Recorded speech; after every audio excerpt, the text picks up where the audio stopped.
Hello everyone, this is Surabhi. Welcome to study hacks. कैसे हो सब? आई होप आप लोग सब ठीक होंगे, अपनी पढ़ाई को कंटिन्यूटी में कर रहे होंगे। प्लीज़ अपनी पढ़ाई को बिल्कुल भी स्किप मत कीजिएगा, एक दिन का भी गैप मत डालिए, बिकॉज आने वाले टाइम में आपको अभी बहुत सारे एग्जाम्स देखने को मिलेंगे। ब्रेक मत लगाइएगा अपनी पढ़ाई को, ठीक है? कंटिन्यूटी बनाए रखिएगा। तो प्रीवियस जो पेपर्स है आपके एग्जाम से रिलेटेड, उसको अपनी प्रैक्टिस में ज़रूर इन्वॉल्व कीजिए, ताकि आपको पता चले कि आपकी कमी कहाँ पे है, ठीक है? तो ये सारी चीज़ें आप लोगों को करनी है। आइए आज का जो इम्पोर्टेंट डिस्कशन है वो हम स्टार्ट करते हैं। डेली करंट अफेयर्स आज जो 6 जुलाई है उससे रिलेटेड हम सारी चीज़ें डिस्कस करेंगे। अगर आपको डाउट होगा किसी भी टॉपिक से रिलेटेड, तो आप उस टॉपिक से रिलेटेड डाउट को आप कमेंट बॉक्स में ज़रूर अपने डाउट्स को शेयर कीजिएगा। आइए आज का जो डिस्कशन है वो हम लोग स्टार्ट करते हैं। बात क्या की जा रही है? टैक्स इंस्पेक्टर्स विदाउट बॉर्डर्स, ये एक प्रोग्राम है, ठीक है? तो भूटान में ये प्रोग्राम जो है वो स्टार्ट किया गया है। अभी देखते हैं इसमें क्या क्या फैक्ट है, क्या क्या इन्फॉर्मेशन इसमें प्रोवाइड करवाई जा रही है कि जो हमारे एग्जाम के लिए बहुत इंपॉर्टेंट होगी। Tax inspectors without borders, recently ही टैक्स इंस्पेक्टर विदाउट बॉर्डर्स जो है ये ज्वाइंट इनिशिएटिव देखने को मिल रहा है। किसका? यूनाइटेड नेशन डेवलपमेंट प्रोग्राम का। याद रखिएगा, टैक्स इंस्पेक्टर्स विदाउट बॉर्डर्स ये ज्वाइंट इनिशिएटिव है। किसका? यूनाइटेड नेशन डेवलपमेंट प्रोग्राम का। Next, Organisation for Economic Corporation and Development का ये लॉन्च किया गया है। ये प्रोग्राम कहाँ पे? भूटान में, ठीक है? हमारी नेबर कंट्री है, हमारे लिए बहुत ज़्यादा इंपॉर्टेंट हो जाती है। इंडिया जो है, इंडिया को as a jurisdiction partner choose किया गया है, क्योंकि इंडिया यहाँ पे प्रोवाइड करवाएगा क्या? टैक्स एक्सपर्ट इस प्रोग्राम के लिए। क्लियर है? अगर इसकी बात करें, इंडिया ने इसके लिए टैक्स एक्सपर्ट जो हैं वो उपलब्ध करवाए हैं। ये प्रोग्राम जो है कितने टाइम चलेगा? 24 मंथ तक चलेगा। एम क्या है बेसिकली इसका, इस प्रोग्राम का, कि भूटान के जो टैक्स एडमिनिस्ट्रेशन को क्या करना है, इस प्रोग्राम के तहत स्ट्रॉन्ग करना है। तो इस टैक्स एडमिनिस्ट्रेशन को स्ट्रॉन्ग करने में हेल्प करेगा ये प्रोग्राम। क्लियर है इतनी बात? ये इसका क्या है? एम है। स्किल जो रहेगी टैक्स ऑडिटर से रिलेटेड, ठीक है? ये सारी चीज़ें यहाँ पे प्रोवाइड करवाई जाएंगी। बेस्ट ऑडिट प्रैक्टिस यहाँ पे शेयर की जाएगी। हमारी कंट्री के द्वारा भी टैक्स एक्सपर्ट यहाँ पे भेजे गए हैं। फोकस जो है इस प्रोग्राम का वो क्या है? एरिया जो रहेगा इंटरनेशनल टैक्सेशन का एंड ट्रांसफर प्राइसिंग का, इसमें क्या रहेगा? फोकस रहेगा। अगर बात करें tax and inspector without borders की, ये जो टैक्स ऑडिट कैपेबिलिटी के डेवलपमेंट में डेवलपिंग जो कंट्रीज़ है, ठीक है, टैक्स ऑडिट कैपेबिलिटी जो रहेगी डेवलपिंग कंट्रीज़ की, उसको डेवलप करने में क्या करेगा? मदद करेगा। काफ़ी सारी जो मल्टीनेशनल कंपनीज़ हैं, ठीक है, अलग अलग कंट्रीज़ में क्या कर रही है? काम कर रही है। इन कंपनीज़ का फाइनेंशियल जो स्ट्रक्चर रहता है वो काफ़ी कॉम्प्लिकेटेड होता है। इसकी वजह से खास तौर पर जो डेवलपिंग कंट्रीज़ है, डेवलपिंग कंट्रीज़ की टैक्स अथॉरिटी को ऑडिट करने में काफ़ी ज़्यादा दिक्कत का सामना करना पड़ता है। इसलिए इस प्रोग्राम के तहत इन देशों में टैक्स एक्सपर्ट भेजे जाते हैं, जो वहाँ की अथॉरिटी को टैक्स ऑडिट करना सिखाते हैं। इससे क्या रहता है? इन सब चीज़ों से जो फ्रॉड देखने को मिलता है कंपनीज में वो कम होगा, और जो डोमेस्टिक जो इंफ्रास्ट्रक्चर रहेगा किसी कंट्री का वो बेहतरीन होगा। इसलिए ये प्रोग्राम चलाया जा रहा है। क्लियर है इतना? कैपेसिटी बिल्डिंग प्रोग्राम है ये, ज्वाइंट इनिशिएटिव, जो मैंने आपको स्टार्टिंग में ही बता दिया कि ज्वाइंट इनिशिएटिव किसका है? ओसीईडी का और यूनाइटेड नेशन डेवलपमेंट प्रोग्राम का। लॉन्च इसको कब किया गया? याद रखिएगा, 2015 में लॉन्च किया गया। 2015 में एक और चीज़ हमारी कंट्री के द्वारा लॉन्च की गई, कौन सी? सागर मिशन। सागर जो है, सागर प्रोग्राम 2015 में लॉन्च किया गया। मेरे को आप लोग बताइएगा कि सागर जो मिशन है, सागर की फुल फॉर्म क्या है, ठीक है? प्लीज़ आप बताइए, पूछी जा सकती है, क्योंकि बहुत ही ज़्यादा इसके ऊपर जोर दिया जा रहा है हमारी गवर्नमेंट के द्वारा, ठीक है?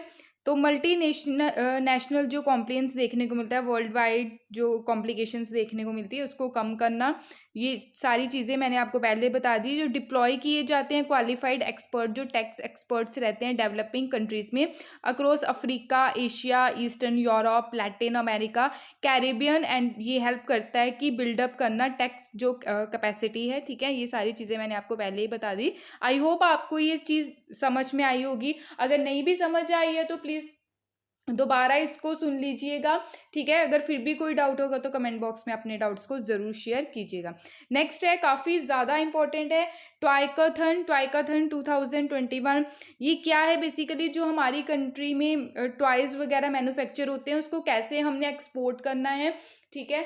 तो कैसे इन सब चीज़ों को आगे लेके जाना अलग अलग कंट्रीज़ में, कैसे इसका एक्सपोर्ट हो सके, क्योंकि जो ट्राइबल कम्युनिटी है वो भी टॉयज़ वगैरह बनाती है। उन सब चीज़ों को भी हमने, जैसे ट्राइफाइड हमने पढ़ा था ना, जो ट्राइबल मिनिस्ट्री के द्वारा ये इनिशिएटिव लाया गया कि जो ट्राइबल कम्युनिटी जो जो चीज़ें मैन्युफैक्चर करेगी उसको भी हमने बड़े स्तर पर एक्सपोर्ट करना है। ये सारी चीज़ों को मद्देनज़र रखते हुए भी टैकेथॉन 2021 जो है अभी देखने को मिल रहा है।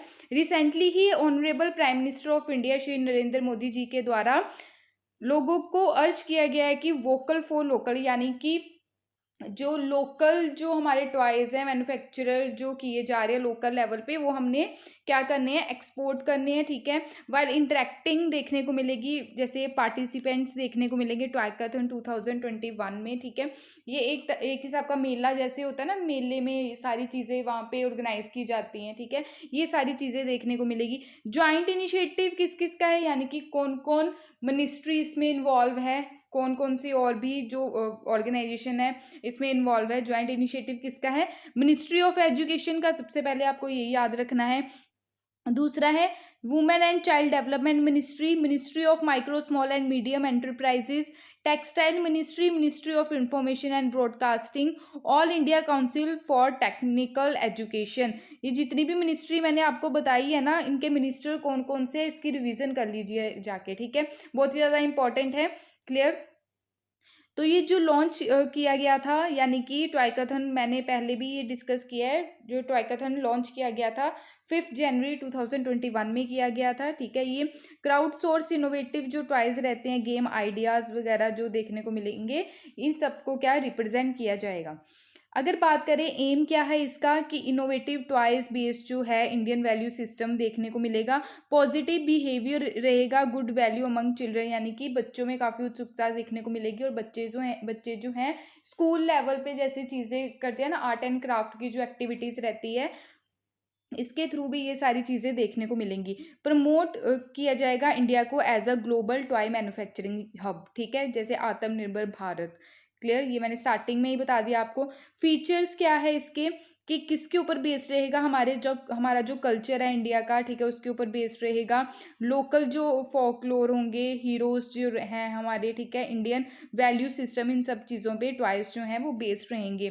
थीम जो रहेगी 9 themes including fitness, sports, rediscovering traditional जो इंडियन टॉयज़ हैं, ठीक है, वो बनाए जाएंगे। पार्टिसिपेंट जो रहेगा इसमें, यानी कि ट्वाइकाथन में जो पार्टिसिपेट रहेगा, स्टूडेंट्स का देखने को मिलेगा, टीचर्स का, स्टार्टअप्स का एंड टॉयज़ जो एक्सपर्ट्स हैं उनका। प्राइस जो है इसमें जो डिस्ट्रीब्यूट किया जाएगा पार्टिसिपेंट्स में, वो प्राइस अप टू 50 लाख तक किया जाएगा। सिग्निफिकेंस क्या है, कि टॉयज़ जो है यानी कि बिग रोल प्ले करते हैं हमारी, जैसे लाइफ में, जैसे बच्चे जो रहते हैं टॉयज़ से खेलते हैं, अच्छी अच्छी, मतलब जैसे मोबाइल फ़ोन से हटके वो टॉयज़ वगैरह में अपनी दिलचस्पी लगाएंगे, ठीक है। ये सारी चीज़ें देखने को मिलेगी। मोबाइल फ़ोन को छोड़ के आर्ट एंड कल्चर में उनका ध्यान होगा, ताकि बच्चों का जो माइंड है वो डेवलप हो सके अच्छी तरह से, और ये सोसाइटी के लिए भी बहुत ज़्यादा ज़रूरी है, ठीक है।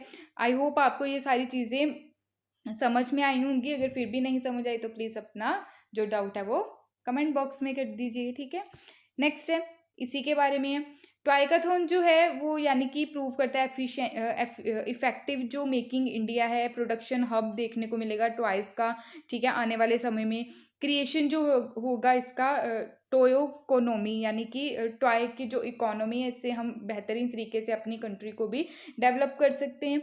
और अगर बात करें तो टॉयज़ जो है वो एक्सीलेंट मीडियम है, ठीक है, फॉर द स्पिरिट एक भारत और श्रेष्ठ भारत का, ठीक है। ये हेल्प करेगा, जैसे हम टॉयज़ यहाँ मैन्युफैक्चर हो रहे हैं हमारे इंडिया में, तो मैन्युफैक्चर अगर करेंगे बड़े स्तर पर तो हम एक्सपोर्ट करेंगे, तो हमारी जो इम्पोर्ट करने की टेंडेंसी है वो ख़त्म होगी, वो रिड्यूस होगी, ठीक है। तो हम एक्सपोर्ट ज़्यादा कर पाएंगे। स्टेटस जो है टॉय मार्केट का अगर देखें तो global toy market is worth nearly $100 billion है, इंडिया जो कंट्रीब्यूट करता है ओनली $1.5 बिलियन कंट्रीब्यूट करता है इंडिया टॉय मार्केट में। इंडिया का जो इंपोर्ट है 80% इंपोर्ट है। अगर ये हम टॉयज जो मैन्युफैक्चर एक्सपोर्ट करेंगे, आप सोचो कि एक्सपोर्ट हमारा बहुत ज़्यादा हो जाएगा, इंपोर्ट कम हो जाएगा। जो 80% इंपोर्ट देखने को मिल रहा है, इसका जो सीधा सीधा मतलब यही है कि crore of rupees of countries के बाहर जा रहे हैं। ठीक है, बहुत सारा पैसा इसके चलते हमारी कंट्री का अनदर कंट्रीज में जा रहा है। ठीक है, तो ये था इम्पोर्टेंट। आई होप आपको ये सारी चीज़ें समझ में आई होगी। नेक्स्ट है टैरिफ से रिलेटेड है। टैरिफ से रिलेटेड कौन सी चीज़ है जो न्यूज़ में है, जो मैं आज डिस्कस करूंगी, वो है एंटी डंपिंग ड्यूटी। ठीक है, क्या होती है anti dumping duty? Anti dumping duty discuss करने से पहले मैं आपको डंपिंग क्या होता है इसके बारे में पहले समझाऊंगी। एक वर्ड रहता है डंपिंग, यहाँ पे आप देख लीजिए, ध्यान से समझिएगा। ठीक है, एक सेकेंड। डंपिंग, डंपिंग क्या है? सपोज कीजिए यहाँ पे चाइना है, ठीक है, एक तरफ है चाइना और एक तरफ है इंडिया। क्लियर? नॉर्मल लैंग्वेज में आपको समझा रही हूँ ताकि कोई डिफिकल्टी ना हो। ठीक है, तो चाइना ने क्या किया कि टॉय को मैन्युफैक्चर किया। ठीक है, चाइना ने टॉय को मैन्युफैक्चर किया। चाइना जो है इस टॉय को अपनी कंट्री में कितने पैसे में बेच रहा है? 5,000 ईच। ठीक है, तो अब चाइना क्या कर रहा है? एक्सपोर्ट कर रहा है हमारी कंट्री में। क्लियर? एक्सपोर्ट कर रहा है हमारी कंट्री में, और एक्सपोर्ट तो कर ही रहा है, बट जो ये टॉय अपनी कंट्री में बेच रहा था 5,000 में, वो हमारी कंट्री में कितने का बेच रहा है? 2,000 ईच। यानी सस्ते दाम पे बेच रहा है, डंप कर रहा है अपने प्रोडक्ट को। ठीक है, यहाँ पे एक्सपोर्ट कर रहा है और हमारी इंडिया क्या कर रही है? इंपोर्ट कर रही है। ठीक है, नॉर्मल जो मैन्युफैक्चरर, यानी कि हमारी कंट्री की अगर बात करें, जो हमारी कंट्री के नॉर्मल मैन्युफैक्चरर हैं, उनको तो काफ़ी लॉस देखने को मिलेगा। क्यों? क्योंकि चाइना क्या कर रहा है? 2,000 में वही टॉय बेच रहा है, बट वही टॉय, सेम टॉय जो है हमारी कंट्री के जो मैन्युफैक्चरर प्रोड्यूस कर रहे हैं, वो 3,000 में कर रहे हैं। ठीक है, तो लोग क्या करेंगे? इस 3,000 का प्रोडक्ट लेने की बजाय तो 2,000 का ही लेंगे। ठीक है, तो हमारी जो कंट्री के जो मैन्युफैक्चरर्स हैं, उनके लिए काफ़ी दिक्कत का सामना करना पड़ता है इसके चलते। ये डंपिंग जो वर्ड है या डंपिंग का जो प्रोसेस है, इसके चलते। तो इसके चलते जो रहती हैं चीज़ें, तो हमारी कंट्री के द्वारा क्या किया जाता है? एंटी डंपिंग ड्यूटी लगाई जाती है। ठीक है, तो अभी देखते हैं रिसेंटली ये न्यूज़ में क्यों है। पहले तो आई होप आपको इतना तो समझ आया होगा ना। ठीक है, अगर नहीं समझ आया तो प्लीज़ आप मेरे को कमेंट बॉक्स में बताइएगा। रिसेंटली ही गवर्नमेंट, हमारी जो इंडियन गवर्नमेंट है, उनके द्वारा डिसाइड किया गया है कि इम्पोज नहीं की जाएगी एंटी डंपिंग ड्यूटी। जो है इम्पोर्ट करेंगे हम, जैसे कॉपर प्रोडक्ट हो गया, कहाँ से? चाइना से, थाईलैंड से, कोरिया से एंड 3 अदर कंट्री से। ठीक है, मतलब एंटी डंपिंग ड्यूटी नहीं लगाई जाएगी इन कंट्री से जो हम कॉपर प्रोडक्ट्स खरीदेंगे। इन अप्रैल की अगर बात करें, directorate general of trade remedies जो हैं, इनके द्वारा रिकमेंड किया गया था कि इम्पोज की जाए ड्यूटी कि copper and copper alloy flat roll product पे, जो हम China, Korea, Malaysia, Nepal, Sri Lanka and Thailand से खरीदते हैं। डंपिंग का तो मैंने आपको बता दिया। ठीक है, अगर बात करें तो ये अनफेयर ट्रेड प्रैक्टिस रहती है। जैसे इसका जो इफेक्ट है, तोड़ मड़ोड़ कर दिया जाता है किसी के, जैसे टॉय का या किसी भी प्रोडक्ट के प्राइस का। ठीक है, तो उसको कम कर दिया जाता है इंटरनेशनल ट्रेड लेवल पे। ठीक है, इतनी बात आपको समझ आई होगी। एंटी डंपिंग ड्यूटी की अगर मैं बात करूँ तो ये ऐसी ड्यूटी जो कि एक नेशन दूसरे नेशन के इंपोर्ट पे लगाता है, ताकि अपने यहाँ के लोकल मैन्युफैक्चरर को प्रोटेक्ट कर सके और सामने वाले की कंट्री के ये डंपिंग वाले गलत काम को रोक सके। ठीक है, तो इसे हम बोलते हैं एंटी डंपिंग ड्यूटी। ठीक है, आई होप आपको इतना चीज़ क्लियर हुई होगी। अगेंस्ट जैसे प्रोड्यूसर, एक्सपोर्टर जो कंट्रीज रहती है, ठीक है, स्पेसिफिक इसके अगेंस्ट देखने को मिलता है। डंप जो इम्पोर्ट रहता है, डिस्क्रिमिनेटरी प्राइस, अनफेयर कंपटीशन। ठीक है, फॉरेन एक्सपोर्टर्स जो रहते हैं उनके द्वारा देखने को मिलता है। ये सारी चीज़ें हैं। सब्सिडाइज इंपोर्ट्स, यानी कि छूट दी जाती है प्रोडक्ट के ऊपर, सस्ते दाम पे बेचा जाता है। ठीक है, सेफगार्ड जो मेजर लिए जाते हैं कि ग्लोबल मेजर इम्पोज करना, ग्लोबल इंपोर्ट, सडन रेंज जो इंपोर्ट, अनफोर्सीन सर्कमस्टांसिस देखने को मिलते हैं। बजट प्रोवाइड फॉर इशू किया गया फाइनल फाइंडिंग जो है, ठीक है, रिव्यू किया जाए केसेस जो 3 मंथ्स बिफोर एक्सपायरी हैं इससे रिलेटेड। ड्यूटीज़ जो है वो इम्पोज की गई अप टू 5 ईयर्स। ये जो पहले के प्लान्स हैं उसके हिसाब से लेके चल रहे हैं, ठीक है। आई होप आपको एंटी डंपिंग ड्यूटी जो है वो तो समझ आई होगी, ठीक है। नेक्स्ट है तिलारी रिजर्व। ये तिलारी रिजर्व है कहाँ पे, ठीक है, अगर आपको पता है तो प्लीज़ कमेंट बॉक्स में बताइएगा पहले, ठीक है, वीडियो को पॉज करके। तिलारी रिजर्व जो है रिसेंटली ही यहाँ पे किंग कोबरा जो है इसको पाया गया है, ठीक है। किंग कोबरा यहाँ पे रिसेंटली देखा गया है, उसको यानी कि डिक्लेयर किया है कंजर्वेशन रिजर्व। इसके चलते तिलहारी जो है सिंधुगढ़ डिस्ट्रिक्ट महाराष्ट्र में देखने को मिलता है ये एरिया, तिलहारी रिजर्व। ये one of the most venomous snake है, यानी कि जो किंग कोबरा है काफ़ी जहरीला स्नेक है ये हमारी अर्थ पे, और लॉन्गेस्ट वेनोमियस स्नेक इसको माना जाता है, ठीक है। Venom is not mostly potent among venomous snake, ठीक है, बट अमाउंट ऑफ न्यूरोटॉक्सिन, इसका जो जहर है न्यूरोटॉक्सिन की जो मात्रा है वो बहुत ज़्यादा पाई जाती है एक सिंगल बाइट में ही। ये 20 यानी कि 20 लोगों को मार सकता है, इवन एलिफेंट को भी ये मार सकता है। इसका जो जहर है वो बहुत ज़्यादा खतरनाक है। अगर ये रहता कहाँ पे, हैबिटेट कहाँ पे है इसका, कि रेन फॉरेस्ट और प्लेन जो एरिया है इंडिया का, southern China, south east Asia में ये पाया जाता है। प्रोटेक्शन स्टेटस की अगर बात करें तो IUCN की रेड लिस्ट में वनरेबल कैटेगरी में है। सिटीज़ की जो लिस्ट में अपेंडिक्स सेकंड में इसको रखा गया है। Wild life protection act 1972 schedule second में इसको रखा गया है, ठीक है। अगर बात करें तिलहरी की, यहाँ पे आपको देखने को मिलेगा ये एरिया, ठीक है, तो महाराष्ट्र का ये एरिया है। यहाँ पे इस पर्टिकुलर रीजन में तिलहरी रिजर्व आपको देखने को मिलेगा गोवा के पास, ठीक है। आई होप आपको इतना क्लियर हुआ होगा। सियादरी टाइगर रिजर्व आपको यहाँ पे देखने को मिलता है।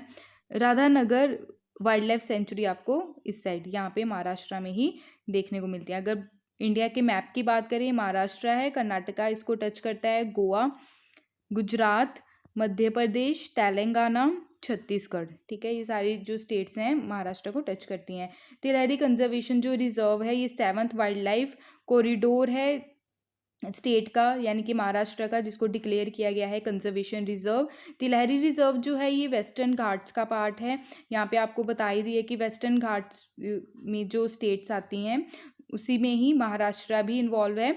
तो यहाँ पे ही आपको वेस्टर्न घाट का एरिया भी देखने को मिलेगा। वेस्टर्न घाट्स में आपको गुजरात, महाराष्ट्र, गोवा, कर्नाटका, केरला और तमिलनाडु का कुछ पार्ट देखने को मिलेगा, ठीक है। बाकी जो है वो ईस्टर्न घाट के हैं, जैसे West Bengal, Orissa, Andhra Pradesh and Tamil Nadu. I hope आपको इतनी चीज़ क्लियर हुई होगी। ये कनेक्ट करता है महादेव सेंचुरी जो गोवा में है और भीमगढ़ जो कर्नाटका में, इसको कनेक्ट करने का काम करता है। क्लियर है इतनी बात। नेक्स्ट चलते हैं। नेक्स्ट काफ़ी ज़्यादा इंपॉर्टेंट न्यूज़ है, स्वामी विवेकानंद जी के बारे में है। देखते हैं क्या न्यूज़ इनके रिलेटेड निकल के आई है। पहले तो ये कोट की तरफ ध्यान दीजिए, कोट में क्या लिखा है। एवरीथिंग इज़ ईजी, मतलब हर चीज़ आसान है अगर आप when you are busy, ठीक है। Everything is easy when you are busy but nothing is easy when you are lazy, ठीक है। एवरीथिंग यानी कि हर चीज़ वो ईजी है अगर आप बिजी हो, ठीक है, बट नथिंग इज ईजी, ठीक है, कोई भी चीज़ ईजी नहीं है अगर आप लेज़ी हो। क्लियर, आई होप आपको इतनी चीज़ क्लियर हुई होगी। स्वामी विवेकानंद जी की डेथ एनिवर्सरी थी 4 जुलाई को। क्लियर, स्वामी विवेकानंद जी जो हैं वो यूथ आइकन इनको माना जाता है, और इनका जो बर्थ नेम है यानी कि नरेंद्र नाथ दत्त के रूप में इनका जन्म हुआ 12 जनवरी 1863 में। 1893 में upon the request of Maharaja Ajit Singh of the Khetri state इनको नाम दिया गया इनके द्वारा विवेकानंद। नेताजी सुभाष चंद्र बोस जी के द्वारा विवेकानंद जी को maker of the modern India बोला गया। चीफ डिसिपल की अगर बात करें, यानी कि इनके जो चीफ डिसिपल थे यानी कि शिष्य थे 19th सेंचुरी में किसके, रामकृष्ण परमहंस जी के।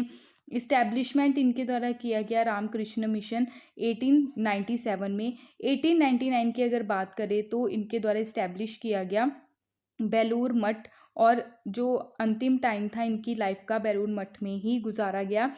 इनकी जो डेथ हुई बेलूर मठ में हुई 1902 में। बेलूर मठ कहाँ पे लोकेटेड है, ये वेस्ट बंगाल में, और बेलूर मठ जो है ये हेडक्वार्टर्स माने जाते हैं किसके, रामकृष्ण मठ एंड रामकृष्ण मिशन के। इनके द्वारा कुछ बुक्स भी लिखी गई स्वामी विवेकानंद जी के द्वारा।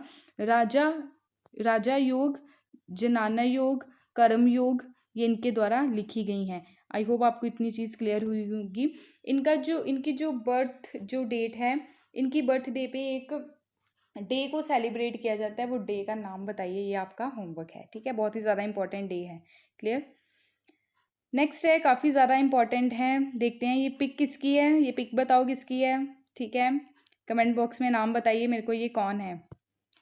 Istanbul convention on violence against women. Istanbul convention जो था, ठीक है, ये रेटिफाई किया गया, जो वायलेंस देखने को मिलता है वुमेन्स के against.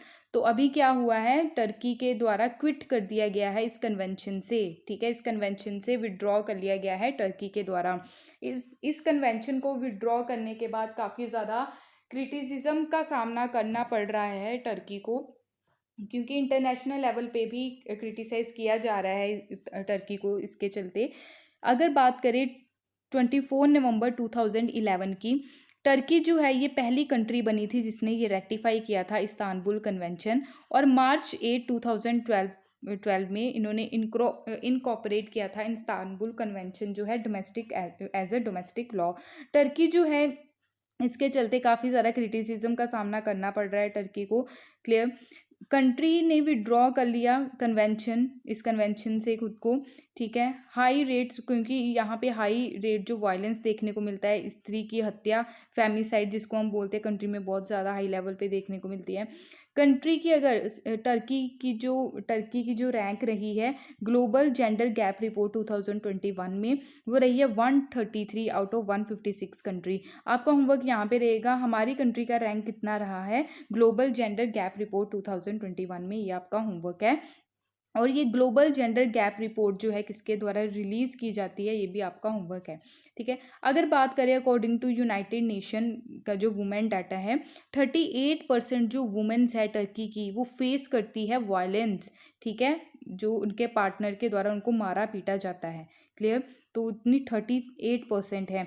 Turkish government does not have maintain any official record femicide, यानी कि जो स्त्री हत्या है उससे रिलेटेड कोई भी ऑफिशियल रिकॉर्ड टर्की गवर्नमेंट के द्वारा मेंटेन नहीं किए गए हैं। इस्तांबुल कन्वेंशन आप देख सकते हैं इन यूरोप, ये जो स्काई ब्लू कलर का जो एरिया है इनके द्वारा ये साइन किया गया है, और ये डार्क जो नेवी ब्लू कलर का एरिया है ये रेटिफाई किया गया है इन कंट्रीज़ के द्वारा। और यहाँ पे आप देख ही सकते हैं ये जो टर्की है रेड कलर शो हो रहा आपको, या टर्की ने क्या कर लिया, विड्रॉ कर लिया। इस्तांबुल वाला जो एरिया है आप देख सकते हैं ये कनेक्ट करता है एशिया को और यूरोप को कनेक्ट करने का काम करता है, ठीक है। करोड़पति आप देखते ही होंगे, ठीक है, उसमें भी ये क्वेश्चन पूछा गया था, ठीक है। तो इस्तांबुल से रिलेटेड इस्तांबुल कन्वेंशन की अगर हम बात करें तो इसको बोला जाता है council of Europe convention on preventing and combating, या ताकि जो प्रिवेंट किया जा सके, कॉम्बैक्ट किया जा सके, जो कंट्रोल किया जा सके वायलेंस जो देखने को मिलता है वुमेन्स के अगेंस्ट, और डोमेस्टिक वायलेंस तो ह्यूज तौर पे देखने को मिलता है। कई केसेस ऐसे हैं डोमेस्टिक वायलेंस के कि सामने भी नहीं आते हैं, ठीक है, वो छुपे रहते हैं, यानी कि बाहर आने की, या फिर आप बोल सकते हैं वुमेन्स खुद ही नहीं बताना चाहती कि हमारे साथ ये डोमेस्टिक वायलेंस हो रहा है। लॉकडाउन के टाइम पे भी बहुत सारे आपको डोमेस्टिक वायलेंस के केस देखने को मिले हमारी कंट्री में, हमारी कंट्री में ही नहीं ऑल ओवर द वर्ल्ड आपको डोमेस्टिक वायलेंस के बहुत ज़्यादा केसेस देखने को मिले। ये वर्ल्ड की फर्स्ट बाइंडिंग इंस्ट्रूमेंट आप बोल सकते हैं, बाइंडिंग कन्वेंशन है ये, ठीक है, जो टैकल करता है कि कैसे जो वॉयलेंस हो रहा है वुमेन के अगेंस्ट उसको कैसे कंट्रोल किया जा सके। कन्वेंशन जो है ये अडॉप्ट किया गया किसके द्वारा, काउंसिल ऑफ यूरोप कमेटी जो है मिनिस्टर्स की, 7 अप्रैल 2011 को इसको अडॉप्ट किया गया। कन्वेंशन जो है ये मिनिमम स्टैंडर्ड सेट करता है गवर्नमेंट्स के लिए कि कैसे वायलेंस जो देखने को मिलता है वुमेन्स के खिलाफ उसको कैसे टैकल किया जा सके। एक बात और है, इंडिया इसका सिग्नेटरी पार्टनर नहीं है, ठीक है, India is not sign the convention, India के द्वारा इस कन्वेंशन को साइन नहीं किया गया है। It is important for your exam, ठीक है। स्टेटमेंट दे दी जाएगी कि इंडिया इज़ ए सिग्नेटरी, ठीक है, इंडिया, ये सारी चीज़ें आपको देखने को मिलेंगी, ठीक है। कंफ्यूज नहीं होना, एग्जामिनर जो है वो कंफ्यूज करने की पूरी कोशिश करता है, ठीक है। तो आई होप आपको ये चीज़ क्लियर हुई होगी। टर्की जो है आप देख सकते हैं ब्लैक सी और यहाँ पे मेडिटेरियन सी। क्लियर। टर्की की जो कैपिटल है वो है अंकारा। क्लियर। यहाँ पे सीरिया देखने को मिलता है। ओके, तो ये सारी कंट्रीज़ आप आसपास की भी देखिए, यहाँ पे इजिप्ट है, सूडान है, लीबिया, चर, ठीक है, ये है रेड सी, ईरान। क्लियर है इतना। और यहाँ पे कौन सी कंट्री है, ये है सऊदी अरेबिया। आई होप आपको इतनी चीज़ क्लियर हुई होगी। इंडिया के संदर्भ में देखें तो आपको टर्की यहाँ पे देखने को मिलेगा। क्लियर है इतना। नेक्स्ट है मैरी कॉम और मनप्रीत सिंह, इनको चूज़ किया गया है ओपनिंग सेरेमनी जो देखने को मिलेगी अभी टोक्यो ओलंपिक की एज अ फ्लैग बेरियर। अभी हमने कुछ दिन पहले डिस्कस किया था पैरा ओलंपिक देखने को मिलेंगे जो जापान में ही टोक्यो में पैरा ओलंपिक। तो उसमें जो हमारे इंडिया को कौन रिप्रेजेंट कर रहा है, कौन फ्लैग बैरियर है, ठीक है, ये मैंने आपको करवाया था। इससे रिलेटेड क्वेश्चन आ सकता है, आप उसका जो आंसर है वो कमेंट बॉक्स में दीजिएगा, साथ ही साथ आपकी रिवीजन भी हो जाएगी। ये भी याद रखिएगा फ्लैग बैरियर जो है ओपनिंग सेरेमनी जो होगी टोक्यो ओलंपिक की, तो मैरी कॉम एंड मनप्रीत सिंह जी इसमें पार्टिसिपेट करेंगे। और जो क्लोजिंग सेरेमनी रहेगी उसमें बजरंग पूनिया इसमें फ्लैग बैरियर लेके पार्टिसिपेट करेंगे। आई होप आपको इतनी चीज़ क्लियर हुई होगी। नेक्स्ट है मिनिस्ट्री ऑफ एजुकेशन से निकल के आ रही है न्यूज़ की, क्या न्यूज़ है अभी देखते हैं। इनके द्वारा लॉन्च किया गया है national mission of foundation literacy and numeracy, जिसका नाम है निपुण भारत। निपुण भारत एक प्रोग्राम है, एक मिशन है जो इनके द्वारा लॉन्च किया गया है। निपुण की आप फुल फॉर्म देख सकते हैं, national initiative for प्रोफियंसी in reading with understanding and numeracy. ठीक है, एजुकेशन से रिलेटेड है, बहुत ही ज़्यादा इंपॉर्टेंट है निपुण भारत प्रोग्राम। निपुण के आपको फुल फॉर्म भी याद होनी चाहिए। यूनियन मिनिस्टर जो है एजुकेशन रमेश पोखरियाल निशंक, इनके द्वारा लॉन्च किया गया है निपुण प्रोग्राम। निपुण भारत प्रोग्राम एम क्या है कि हर एक बच्चे को फाउंडेशनल जो लिटरेसी है न्यूमरेसी यानी कि प्रोवाइड करवाना, क्योंकि हमारे संविधान में भी फंडामेंटल राइट्स में आप देख सकते हैं पार्ट जो 3 है 12 to 35 जो आर्टिकल्स हैं उसमें भी बताया गया है आर्टिकल 21 के तहत कि फ्री एंड कंपलसरी जो एजुकेशन है 16 to 14 एज तक बच्चों को प्रोवाइड करवानी है। ठीक है, निपुण जो है निपुण की फुल फॉर्म जो है ये तो आपको पहले ही बता दिया, national initiative for proficiency in reading with understanding numeracy. अगर बात करें ये जो ग्रेड 3 की बात हो रही है, एंड ऑफ द ग्रेड 3 यानी कि जैसे 3rd क्लास के जो बच्चे रहते हैं, ठीक है, तो उन बच्चों को क्या करना है, वहाँ तक ये जो फाउंडेशन जो कोर्स है ये प्रोवाइड करवाना है। 2026 to 2027 तक ये टारगेट रखा गया है। लॉन्च जो किया गया है किसके अंडर, जो सेंट्रली स्पॉन्सर्ड स्कीम है समग्र शिक्षा अभियान के अंडर इसको लॉन्च किया गया है। सेंट्रली स्पॉन्सर्ड स्कीम का मतलब क्या रहता है, सेंटर और स्टेट दोनों मिलके इसमें पार्टनर रहेंगे। ठीक है, दोनों मिलके काम करेंगे। एनसीईआरटी जो है यानी कि एनसीईआरटी के द्वारा डिज़ाइन किया गया है इनोवेटिव इंटीग्रेटेड प्रोग्राम, यानी कि यहाँ पे टीचर की ट्रेनिंग अच्छी तरह से होगी जिसको बोला जाता है निष्ठा। ठीक है, तो निष्ठा जो है national initiative for school heads and teacher holistic advancement. आपसे पूछा जा सकता है कि निष्ठा जो है निष्ठा का जो एम है वो क्या है। ठीक है, इंटीग्रेटेड प्रोग्राम है रिलेटेड टू टीचर ट्रेनिंग। तो एनसीईआरटी के द्वारा इसको क्या डिज़ाइन किया गया था, ये इनोवेटिव। आई होप आपको इतनी चीज़ क्लियर हुई होगी। नेक्स्ट है काफ़ी ज़्यादा इंपॉर्टेंट है international film festival of India. तो हर साल यानी कि हर बार ये गोवा में आपको देखने को मिलता है। इस बार जो सेलिब्रेट किया जा रहा है वो है 52nd है। ठीक है, 52nd international film festival of India जो गोवा में देखने को मिलेगा आने वाले टाइम में, यानी कि 20 नवंबर से लेके 28 नवंबर 2021, यानी कि इसी साल नवंबर के महीने में ये देखने को मिलेगा। तो अभी जो बैनर है इसका ये लॉन्च किया गया है।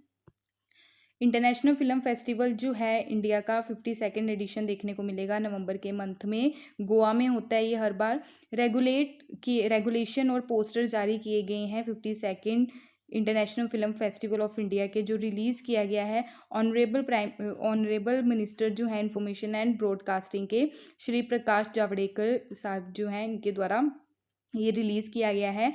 इस ओकेज़न पे यानी कि बर्थ सेंचुरी भी सेलिब्रेट की जा रही है किसकी, जो इंडियन मेस्ट्रो थे इंडियन सिनेमा के श्री सत्यजीत रे, इनको life time achievement award for excellence in cinema के अवार्ड से नवाजा जाएगा। ठीक है, लास्ट टाइम 51st जो एडिशन था जो गोवा में देखने को मिला international film festival of India का, 51 जो एडिशन था उसमें लाइफ टाइम जो अचीवमेंट अवार्ड है वो किसको दिया गया, ये भी आपका होमवर्क है, देख लीजिएगा एक बार। नेक्स्ट है, काफ़ी ज़्यादा इंपॉर्टेंट न्यूज़ है, इंडियन अमेरिकन श्रीश्रा भंडला, इन ये जो है ये 3rd वुमेन बनने जा रही है हमारी कंट्री की। ठीक है, इंडियन अमेरिकन है श्रीशा भंडला, तो ये फ्लाई करेगी स्पेस में। इंडियन ओरिजिन वुमेन है श्रीश्रा भंडला, ये ट्रैवल करेंगी स्पेस में। ठीक है, VSS unity of virgin galactic, ये शेड्यूल जो रहेगा इनकी फ्लाइंग का जुलाई 11 से फ्रॉम न्यू मैक्सिको, यानी कि ये इसी मंथ में देखने को मिलेगा। न्यू मैक्सिको से ये ट्रैवल करेंगी। 3rd वुमेन है ये इंडियन ओरिजिन की जो स्पेस में ये जा रही हैं आफ्टर कल्पना चावला और सुनीता विलियम्स के बाद। आई होप आपको ये सारी चीज़ें क्लियर हुई होंगी। ये थे आज के इंपॉर्टेंट करंट अफेयर्स। आई होप आपको ये सारी चीज़ें क्लियर हुई हैं। अगर फिर भी कोई डाउट है इस लेक्चर से रिगार्डिंग तो प्लीज़ आप अपने डाउट्स को कमेंट बॉक्स में ज़रूर शेयर कीजिएगा। अगर आपको मेरी ये वीडियो पसंद आई हो तो प्लीज़ लाइक शेयर और सब्सक्राइब ज़रूर कीजिए। Thank you for watching my video. जय हिंद।